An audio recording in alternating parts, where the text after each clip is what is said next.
Isang magandang umaga po muli sa ating lahat at happy Sabat po sa lahat ng ating mga kapatiran. Ano? Sa lahat ng ating mga kapatid na kasama natin ngayon, happy Sabat, at sa lahat po ng mga kapatid sa iba't ibang lugar na nagkikip ng Sabat. Isang mapagpalang araw po ng Sabat sa ating lahat. So sa atin po ngayong Sabat School ay ating pong tatalakayin ang isang kwento sa kasaysayan ng buhay ni Jesus, ng ating Panginoong Hesukristo. Ang buhay po ng lalaking o church elder sa madaling salita, no? Ito po ay ang buhay ni Jairus at ang buhay ng babaeng may sakit sa loob ng 12 taon.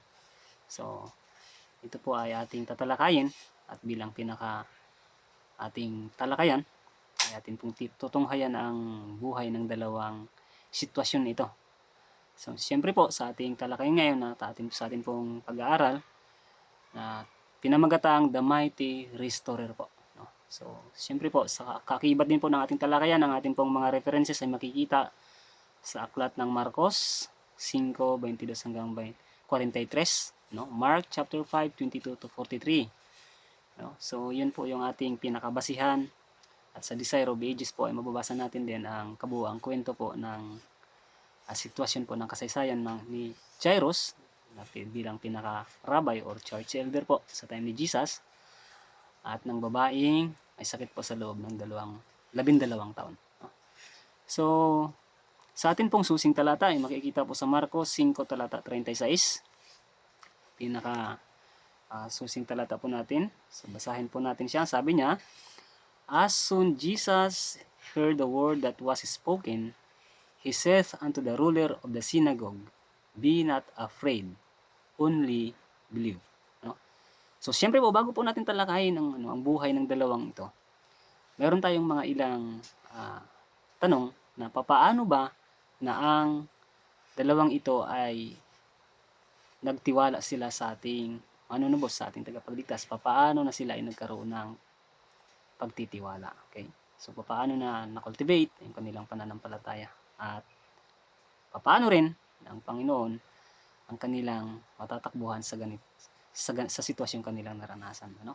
So, mayroon tayong mga ilang mga questions na atin pong babasahin mamaya sa ating talakayan, sa ating Sabbath School, at atin munang tunghayan ang kabuuan ng kanilang karanasan. So, sa una pong pagkakataon ay ito sabi niya, to desperate people. Okay? Sino po ito? Si Jairus at saka yung babaeng dinudugo. Okay? For 12 years. Okay? So, ano yung kanilang situation? Okay? Una, tignan natin ang buhay ni Jairus. Si Jairus ay respected ruler of the synagogue. Tapos, ano po yung kanyang sitwasyon? Ang kanyang sitwasyon is, ang kanya pong anak na babae, how many years, o how old was he? 12-year-old, no? Na daughter ay was dying, ando na, namamatay nga. Dahil sa kanyang situation, ay malalaman natin kung paano na siya ay tumawag sa Panginoon. At yung woman naman na dinudugo or may karamdaman for 12 years, ano yung kanyang description po na ibinigay? Suffered from a disease for how many years? 12 years. And ano pa po yung isang description? Had spent all her money seeking a cure. Okay, so makikita po natin dito na yung pagkakaiba at saka po yung sitwasyon ng dalawang ito na they need what? A helper that who could help them, no? So ito po yung kalagayan nila. So actually may nakikita rin tayo dito, no? Na yung 12-year-old na anak ni Jairus at tapos meron ding 12 years na siya po ay nagdurusa sa kanyang karamdaman. So, may parallelism ba dito kaunti? Anyway, hindi po natin titignan muna yan, but we could see those parallelism. Ano? So, ngayon, titignan natin dito, ano yung pinakamahalaga as followers of Christ, ano, bilang mananampalataya. Okay? So, tignan po natin dito na kung paano nabigyan emphasis ang sitwasyon ng dalawang ito. Okay, so, tignan po natin. Sabi niya si Jairus, puntahan natin, ano? Sabi niya po dito sa ating talakayan, Jairus fell at Jesus' feet and pleaded. So, papaano na ipinapakita niya na ni Jairus as Don't forget, si Jairus po is a church elder. Okay? So, tapos po, na siya ay nangailangan ng makakatulong sa kanya. In this case, na siya po ay yung kanyang anak, na 12-year-old, ay anong nangyari? Sabi niya, my little daughter lieth at the point of death. So, dahil na mahal niya yung kanyang anak, at gustong-gusto niya na mayroong makatulong sa kanya, so wala siyang ibang matakbuhan, kundi ang Panginoong Kristo. So, ito yung mga ilang lessons na pwede nating, o hindi lang pwede, kundi yung makikita natin sa kalagayan ni Jairus, bilang katulad ni Jairus, na hinanap niya mismo ang Panginoon sa pamamagitan ng pananampalataya. Sabi niya dito, position and wealth cannot solve every problem. So, katotohanan po ba yan? Yes. Jesus invites us to bring our burdens to Him. Sabi nga ni Apostol Pedro, sa 1 Peter chapter 5 verse 7, casting all your care for He carried for you. So, ito lamang kung wala tayong ibang matatakbuhan. Actually, meron din tayo ilang mga lesson. Kasi sa kwento po ng buhay ni Jairus, makikita natin na talagang si Jesus ay pumunta sa kanyang tahanan. And it's also the message in Laodicean Church na si Jesus ay naghihintay lamang, knocking in the door of our heart, kung tatanggapin natin siya. So, isa sa mga situation na kung paano nating mahahanap at ating kakalingain mismo ang pagtawag ng Panginoon sa ating mga buhay, as we need Him as our personal Savior. So ito po, tingnan natin, great faith na pinabanggit po dito. Sabi niya, Jairus believed, come and lay thy hand upon her and she shall live. See? Ito po yung mga ng pananampalataya na, sabi niya, na pinapakita sa buhay o sa salita mismo ni Jairus na meron siyang paniniwala sa Panginoon. Actually, kung titignan natin dito, sa nakikita natin sa paraphrase na ito is, na hindi niya direct na, hindi parang tinitignan ni Jesus na ito ay inuutusan siya, overruling Jesus, kundi pinapakita dito sa line ng mga salita ni Jairus, yung kanyang pananampalataya. Okay? So sabi nga niya, faith says, ito sabi niya, Jesus can help. So Jairus asked for help from Jesus. Jesus can heal. Jesus can restore. And nobody can restore. Okay? Ito lamang po sa pamamagitan ng tulong ng ating Panginoon. So sa pamamagitan ng ating pananampalataya, if you are going to ponder more about faith, ito ang sinasabi na kung nagbabasa tayo, sabi ng Spirit of Prophecy, it's the only cord na meron tayo ay ang pananampalataya natin sa Panginoon. Na meron tayong connection sa Kanya, yung pananampalatayang may buhay. Okay? So yan po yung tinatawag natin na meron tayong connection sa Kanya. And sabi niya sa Desire of Ages, page 342, Jesus set out at once with a ruler for his home. Ito po yung binabanggit ko kanina. And si Jesus always waiting for us, naghihintay sa atin na He's knocking at the door of our heart. Like sa po ng buhay ni Jairus. Mismo pinatuloy ni Jairus talaga at sinamahan siya. Because Jairus showed his faith, o pinapakita niya yung kanyang pananampalataya sa Panginoon na siya lamang ang makakatulong sa sitwasyon ni Jairus. And we have to feel also the same Jairus felt. Okay? So ito yung pangangailangan natin ng tagapagligtas at tanging makakatulong sa ating kalalagayan. A desperate man or person needs a Savior. Okay? So ito naman, tingnan natin sa the woman with great suffering. So ngayon nakita natin yung sitwasyon ni Jairus, yung kanyang kalagayan na siya ay yung kanyang anak na 12-year-old ay namatay, o nasa kalagayang nagdurusa, darating sa kamatayan, tapos itong 12 years na nagdurusa po sa kanyang karamdaman. Okay? Sabi niya, the woman with great suffering, sabi niya, how many years? For 12 years, she suffered physically. And then, ano pa yung kalagayan niya? She spent all her money. So, yung lahat po ng kanyang kayamanan, lahat ng kanyang pag-ari-arian ay na gastos na, So, yung situation. There are situations na ating napapakinggan na nagdahop or naghirap dahil sa hinahanap ang kagalingan, ang kalusugan or ang kagandahan ng physical na katawan at naubos ang lahat ng kayamanan. Marami tayong mga testimonies or mga patotoo na narinig natin the same sa babaeng ito. Physician could not heal her. So, So, alam naman natin sa ating mga previous na mga studies po, ating mga napakinggang mensahe, na walang ibang makakapagbigay ng kagalingan kundi ang Panginoon. Okay, so, the same sa kalagayan po ng the woman with great suffering. Okay? So, sabi niya sa Desire of Ages, page 343. Ito po ang sabi niya. She had spent all in the hands of physicians. Sino kaya ito mga physicians nito? In our days, we could say the parallel of these are the medical or the hospitals or something na talagang sabi nga ay kung sino man na nandyan sa ating kapaligiran na ang lahat ng mga manggagamot ay pinunta na. Pero anong sabi niya? And was no better. Okay, na hindi man lang siya gumaling, but rather grow worse, kundi lumala yung kanyang kalagayan.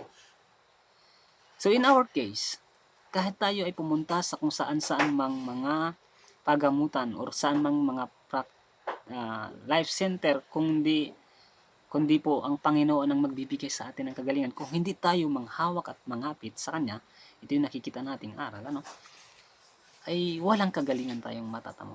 Because sabi nga niya dito, magiging katulad dito, she spent all her money, o mauwala lang, mauubos lang ang ating mga kayamanan, and after all, ay hindi natin matatamo ang kagalingan. So, bakit binibigyan emphasis ito? Kasi maraming sitwasyon ngayon sa atin, we just would like to be healed, but not in the way of Jesus Christ. Hindi sa pamamagitan ng pananampalataya. So, let's continue po kung ano pa yung kalagayan ng babae po na ito.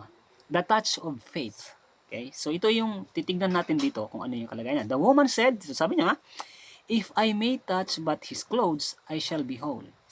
So, anong nangyari po? Alam natin yung kwento nang matapos na siya ay nakikipagsiksikan sa sitwasyon ni Jesus, papunta sa bahay ni Jairus, Actually, it was in the same situation when Jesus was met Jairus, papunta sa bahay niya.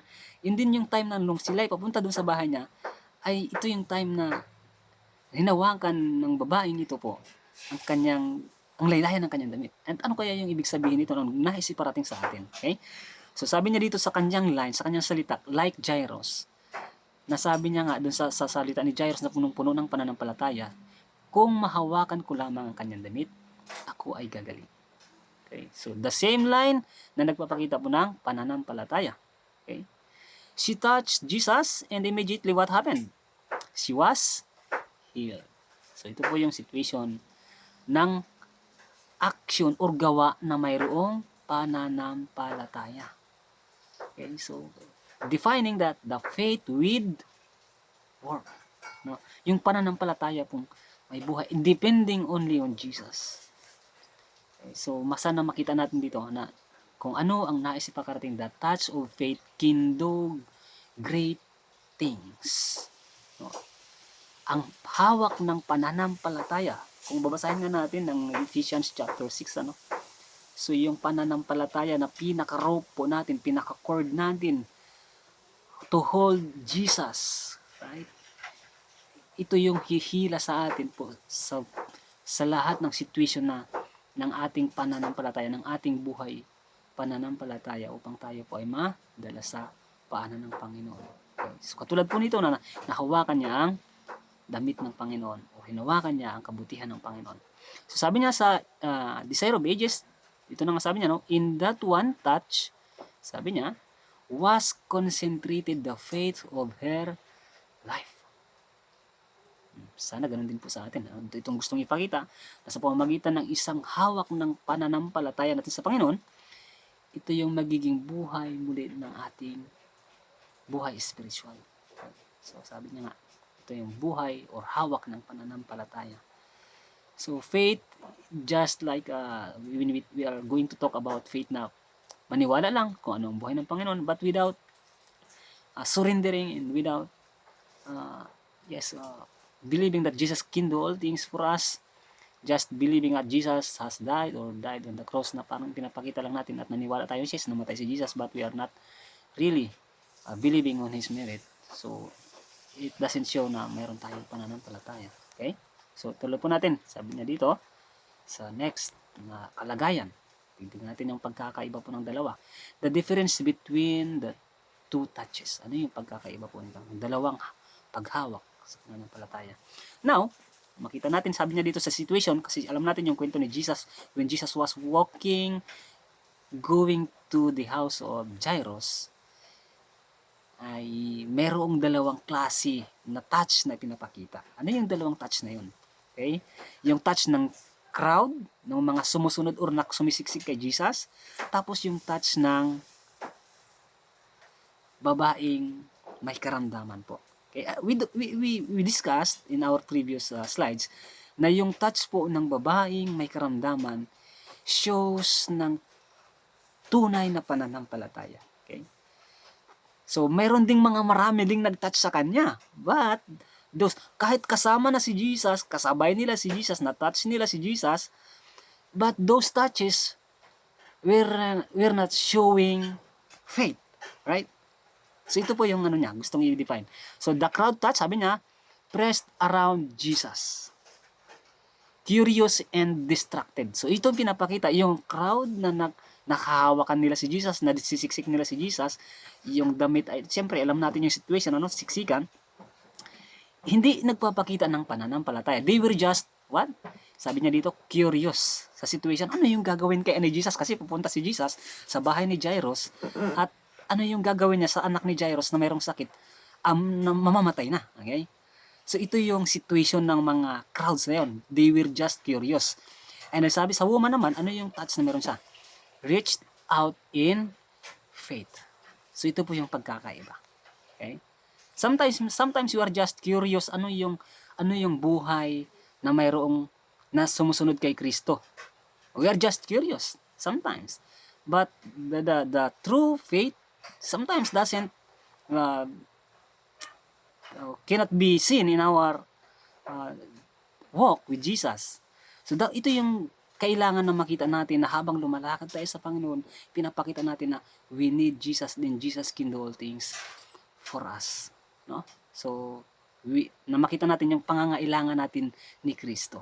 Hindi na tayo naku-curious lang sa buhay na siguro masarap talaga lang maging isang mananampalataya, naroon ng biyaya, naroon ng pangangailangan. We are just curious of all those things na makita natin kung ano yung buhay na kasama si Jesus. Not really faith na binabanggit ito, kundi makiramdaman mismo natin na kailangan natin si Kristo. Ito yung nais na ipakita sa situation ng dalawang touch or paghawak ng pananampalataya. Okay, sabi niya sa Desire of Ages 3:44, ito pong sabi niya, the Savior could distinguish the touch of faith from the casual contact of the careless strong. So ngayon po, mas binigyang emphasis dito na nakikita at nauunawaan ni Kristo kung ano po yung tunay na touch of faith, tunay na pananampalataya. No? So, possible na baka careless strong na nandun tayo sa area or sa kalagayan ng careless strong na sinisiksik lang natin si Jesus for we are curious sa situation na kasama natin ng Panginoon, or sa situation ng babaeng nangangailangan mismo ng manunubos ng tagapagligtas. No? So, si Jesus mismo, alam niya kung anong klaseng touch ng pananampalataya ang ating kalalagayan. So, ito yung nais na iparating in our firm, sa ating kalalagayan, in our position as Jesus followers. But of course, doon din pinapakita tayo dapat sumunod sa Panginoong Jesucristo, no? Na makita mismo ang tunay na pananampalataya. And let's continue. Jesus knows the touch of faith. So, sabi niya nga dito sa Mark chapter 5 verse 30, tignan natin na, basahin po natin. Sabi niya, in Jesus immediately what? Knowing in himself that virtue had gone out of him, turned him about in the press and said, who touched my clothes? So sa talata po ngayon, ipinapakita na alam ni Jesus kung anong klaseng hawak ng pananampalataya mayroon tayo. The expression of this verse shows us that Jesus could distinguish what kind of faith we have in Him. No? So, tulad po ng pananampalataya ng babaeng mayroong karamdaman for 12 years. So, nanangailangan mismo ng Panginoon. Sabi niya dito, nang tanong ni Jesus, who touched my clothes? Sabi niya, di ba? So, ibig sabihin, alam niya o nadidistinguish niya ang pagkakaiba ng paghawak ng maraming sumisiksik sa kanya at sumusunod sa kanya doon sa paghawak ng babaeng may pananampalataya sa kanyang kasuutan. So, sabi niya dito, the disciples were confused. Ito, nandito pa yung kanyang mga disciples, but Jesus knew that healing power had gone out from Him. So, sabi niya, basahin po natin dito. Christ knew every thought of her and mind out was helping her to exercise faith. So, maliwanag po, malinaw dito na nais pakita at alam ng Panginoon na kung anong klaseng pananampalataya meron tayo. So, let's continue po. Sabi niya, ito po, daughter, be of good comfort. Ito po yung word na ibinibigay ng Panginoon sa lahat ng kanyang mga anak, sa tunay na mga mananampalataya. Sabi niya, be of good comfort, So, sabi niya, Jesus told the woman, daughter, thy faith had made thee whole, go in peace. So, sa lahat ng mga tunay na mananampalataya, ang gusto lang ibigay ng Panginoon ay ang kapayapaan. Na meron tayong kapayapaan sa kanyang harapan, sa kanyang presensya. No? So, sa lahat po ng mga tunay na mananampalataya. Sabi niya sa The Ministry of Healing, page 61, He spoke only words of approval. They came from a heart of love filled with sympathy for human woe. So kung atin lamang iisipin, titignan natin yung larawan ng pagsasalita ng Panginoon sa lahat ng mga tunay na mananampalataya, katulad ng larawan na ipinapakita sa atin sa conversation nila ng babaeng may karamdaman at napagaling, nandoon ay pinapakita yung tunay na pag-ibig na kung paano ang lahat ng mananampalataya ay mayroong kapayapaan sa kanyang presensya. Okay? So sabi niya pa dito, ito pa yung mga dinadala ng tunay na pananampalataya. Healing. Ang pananampalataya ay nagbibigay ng kagalingan. Peace. At ang pananampalataya ay nagdadala rin na po ng kapayapaan. Katulad ng mismong salita na binanggit ng Panginoon sa talata nating binasa. At ano pang ang dinadala ng pananampalataya, ang tunay na pananampalataya? Restoration. Okay, so all those things po na pinapakita sa situation po ng babaeng may karamdaman ay pinapakita ng or binibigay po o ang dala po ng tunay na pananampalataya. Healing, peace, and restoration. Okay, so sa atin ngayon, lalo na kailangan po natin ng kapayapaan at ng kagalingan, specifically and especially po sa ating kaluluwang may punong-puno ng karamdaman po. No? So sabi niya sa pagpapatuloy, sabi niya, bad news from Jairus' house. Ito po.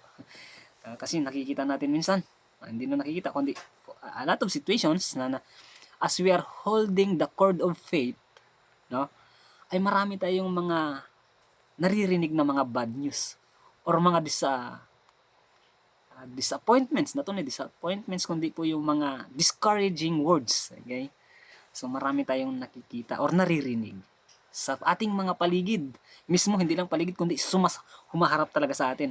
Mismo doon katulad sa situation ni Jairus at saka ng mga taong galing sa kanyang tahanan na sinalubong siya ng mga bad news, okay? Or discouraging words. So, we as children of God, na tayo ay naghahawak sa Panginoon sa ating pamamagitan ng ating pananampalataya. So, ano yung mensahe na nais iparating ng Panginoon kapag nakarinig tayo ng mga discouraging words? Okay? So, basahin natin yung ilang talata dito sa Mark chapter 5, 35 to 36. Sabi niya dito, while he spake, there came from the ruler of the synagogue's house certain which said, galing po sa tahanan ni Jairus, thy daughter is dead. Yung anak ay patay na. Sabi niya, no? Why troublest thou the master any further? Bakit mo paguguluhin ang guro? So ito yung mga discouraging words na napakinggan at sumalubong mismo kay Jairus. Going to his house, no?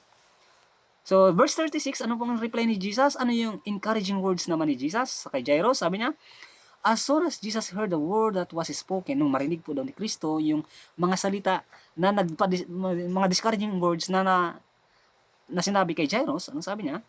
He said unto the ruler of the synagogue, anong sinabi po niya? Be not afraid, only believe. The reason why ito po yung ating key text is sa ating pananampalataya, sa ating Christian walk, as we are following Jesus, no? So, as we are walking beside Jesus, okay, marami tayong mga discouraging words na makikita. Ano po yung encouraging words naman ni Jesus? Countering the discouraging words?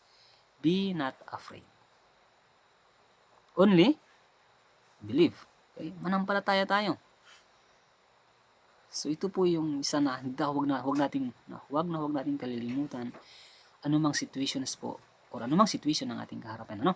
So yun sabi niya sa situation po ni Jairus. So tingnan po natin dito, sabi niya sa Redemption or the Miracles of Christ, page 204, sabi niya, fear not, believe only, and she shall be made whole.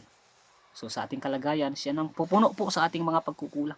Manampalataya lamang tayo po sa sa ating Panginoon. Okay? So bagamat napakarami nating kakulangan. And let's continue po kung ano pang nais iparating ng Panginoon. So ito po isang maganda sa sabi niya, Jesus enters the house. Okay? So anong situation po doon na maraming nag-iiyakan? No? Daming tumataghoy po sa kalagayan ng situation sa bahay ni Jairus. Okay, sabi niya, people were weeping and mourning. Pero anong sabi ni Jesus? Actually, ito yung situation na gusto pong ipakita ng Panginoon sa atin na titigan po natin. Ano sabi niya? Jesus said, the damsel is not dead but sleeping. Okay? So bakit sinabi ni Jesus yun? Sapagkat sa ilang situation ni Jesus na nais ipakita, kung mabasahin din po natin ang Desire of Ages page 534. So I think something like that. And page 530 na nais ipakita ng Panginoon itong kalagayan ng pagkamatay po ng anak ni Jairus ay isang larawan na ang lahat ng mga nananampalataya, okay, lahat ng nasa Panginoon ay nais ipakita na kaya niyang bumuhay ng patay. At ang the same situation din na si Jesus ay kaya niyang buhayin ng lahat ng nasa kanya. Ang lahat ng nananampalataya na katulad ni Jairus at ng katulad ng babaeng may karamdaman. Okay? So sabi niya dito sa Sabbath School Lesson Notes 1891, to Christ death is a what? Temporary sleep, because He is the author of life. So bagamat nag-iiyakan na doon sa loob, anong nais na ipakita ng Panginoon? In encouraging words. Kung naintindihan lang ng bansang Israel, ng mga Hudyo sa time na yan, na si Kristo ang tinutukoy ni Isaias na siya ang ang Mesiyas na magbibigay ng kagalingan sa mga may karamdaman at magbubuhay ng mga patay, they will understand the situation of Jesus in this situation, no? So sabi niya, the damsel is not dead, but what? Sleep it. So now, isa pang naisipakita dito na kung paano hindaling tulad ng Panginoon ang kamatayan ng physical na katawan sa isang pagtulog. Okay? So anong bigyan pansin dito? Na yung lahat ng mga nananaghoy sa lahat ng panahon na ng kalungkutan ay ang Panginoon pa rin ang ating matatakbuhan para tayo ay mabigyan ng encouragement or encouraging words ay sa ating Panginoong sa Kristo lamang po matatagpuan. So kaya nga po mayroon din tayong mga nababasa sa ating mga previous reading o ating pong mga pag-aaral sa ating Sabbath School lessons na walang ibang kaibigan po na makakatulong sa atin. Na gusto ring ipakita dito that there is no comforter like Jesus. Okay? So si Jesus pa rin po ang nais ipakita dito na siya lamang po ang makakapag-comfort sa atin. Just if we let Jesus enter in our hearts. Okay? Kasi sa loob ng tahanan ito. So titignan natin yan, ha. That's the very message in the Laodicean church. So now let's continue po sabi niya dito sa next slide, the power of the life giver. So ano yung nais ipakita dito? Sa verse 41 to 42, Jesus took the girl by the hand and said, Talita Kumi. Ano pong ibig sabihin niya? Little girl, arise. So, anong nangyari po? Nung sinabi ni Jesus yan? Immediately, she stood up and walked. So, ano ang gustong ipakita ni Jesus sa sitwasyon na ito? Na gusto niyang ipakita na siya ay mayroong buhay na kaya niyang ibigay sa mga taong namatay. Okay? Na siya ang buhay at siya ang muli ang pagkabuhay. Bagamat tayo mamatay, sabi niya nga dito, sa kanya pa ring words, sa time ni Lazarus, bagamat mamatay, sila ay muling mabubuhay. So, comforting words, and then ano pa pong nais pakita? That Jesus, the only one who could give us life. Sa pamamagitan ng ating pag-touch ng pananampalataya. Hindi naman po mangyayari ito na darating si Jesus doon sa situation na pupunta sa bahay ni Jairus kung hindi mismo na si Jairus ay pinakita niya yung kanyang pananampalataya sa ating manunubos. Okay? Ito po yung nais na ipakita. So now, let's continue. Sabi niya, 3 important lessons. Ano yung tatlong lessons po na gustong ipakita sa atin? Number 1, bring every problem to Jesus. Okay, katulad po ni Jairus brought his dying daughter. So, every problem, bring to Jesus. So, a lot of situations na pwede nating ibigay, but of course, direct to the point na sinasabi po na ano man ang ating problema. Ito nga po, medyo malala na to kasi anak po ni Jairus, ano? Pero dinala niya yung kanyang problema at ibinigay niya, sinurrender niya, Lord, please, pwede mo ba akong tulungan? Samahan mo ako mismo sa aking bahay. Okay? So, siyempre, si Jesus naman talaga always ready. Napakaganda po ng illustration na gustong ipakita sa mensahe rin sa ating kapanahonan. Jesus knocking in the door of our hearts. Okay? So, sabi niya, bring every problem. Ano mang problema natin? Number 2, na lessons po na gustong ipakita, never stop believing. So, sa kalagayan niyo, yung babae pong mayroong karamdaman for how many years? For 12 years. Ano sabi niya? The woman held on to her faith for 12 years. Kalahin niyo po, supposed to be, wala na po siyang pag-asa for 12 years. Iba't ibang mga doctors na po, iba't ibang mga physicians na pinuntahan niya, di ba? Sa ngayon po sa ating binasa, naubos na yung kanyang kayamanan, naubos na yung kanyang mga ari-arian, at dahil siya ay nanampalataya sa Panginoon, ay nais ipakita kung bakit na itala ito sa atin na huwag tayong titigil sa pananampalataya. Okay? So, do not fear, believe. Ang sabi ng atin pong key text. Pangatlo pong lesson, ano pong sinasabi niya? Jesus has power over death. So, ito po yung pangatlong lesson na gustong ipakita na si Kristo lamang po ang may kapangyarihan sa kamatayan. You know? So, siya lamang po, wala nang iba. At anong nais niya ipakita? He is the mighty restorer. So, sa lahat ng situation, sa lahat ng ating kalagayan, ito po yung mga aral na gustong ipakita po sa ating talakayan ngayon. Ano mang problema natin, surrender po natin kay Kristo. At ano pa pong pangalawa? Huwag titigil sa pananampalataya o pag-surrender po ng mananampalataya sa Panginoon Kristo. At ang pangatlo po is ultimatum na bagamat tayo mamatay, si Kristo lamang po may kapangyarihan sa kamatayan na tayo ay muling mabubuhay sa pamamagitan po ng kapangyarihan ni Kristo. So sabi niya nga sa Selected Messages book or volume 1, page 365, true faith is that which receives Christ as a personal Savior. So ito po, na ano daw po yung tunay na pananampalataya? Ay yung ipinapakita na tinatanggap natin si Kristo bilang ating personal na tagapagligtas or manunubos.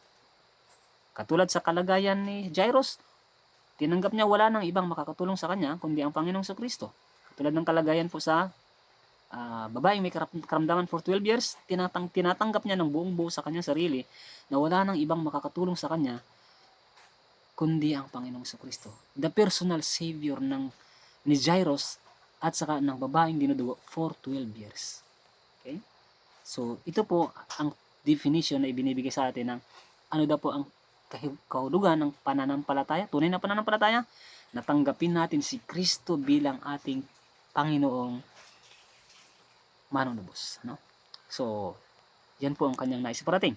So, sa ating pong natalakay na situation ng dalawang tao na pinakita yung kanilang pananampalataya, ay meron tayong mga ilang tanong po dito na pinapakita yung tatalakayan o katanungan. So sabi niya, meron tayong 4. Why did Jesus stop to speak with a woman? Bakit kaya tumigil sa pagsasalita si Kristo? Okay? Number 2, what is the difference between touching Jesus and touching Him in faith? So ano po yung pagkakaiba ng dalawang klase ng hawak ng pananampalataya, yung crowd at saka po nung pag-touch po ng babaeng may karamdaman for 12 years. Okay? So ano daw po yung pagkakaiba na yan? Number 3, why did Jesus tell Jairus not to be afraid? Okay? Bakit sinabi ni Kristo kay Jairus na huwag matakot? Ito po yung pangatlong katanungan. Okay? So which is atin na pong kinuha yung mga object lessons sa situation po nito. Number 4, what does this story teach us about death? So ano po naman ang nais ituro ng situation po ng anak ni Jairus na namatay para sa atin? Ano po yung aral na gustong ipakita ng Panginoon? Okay? So of course, sa atin po na bilang mananampalataya ay alam natin, pero of course these are the questions na atin pong titignan at sasagutin. So muli po, sana ay maroon tayong natutunan sa ating tinalakay ngayon na dalawang uri ng pananampalataya at lahat po ng mga situations na ipinakita sa kalagayan ni Jairus at saka po ng babaeng may karamdaman for 12 years. At sa lahat din po ng mga sumusunod sa Panginoong Kristo, nais na maging katulad tayo sa halimbawa ni Kristo, no? So we could read and natin pang malalaman po ang lahat ng doon. So that's all. Sana po tayo ay napagpala. Muli, good morning po.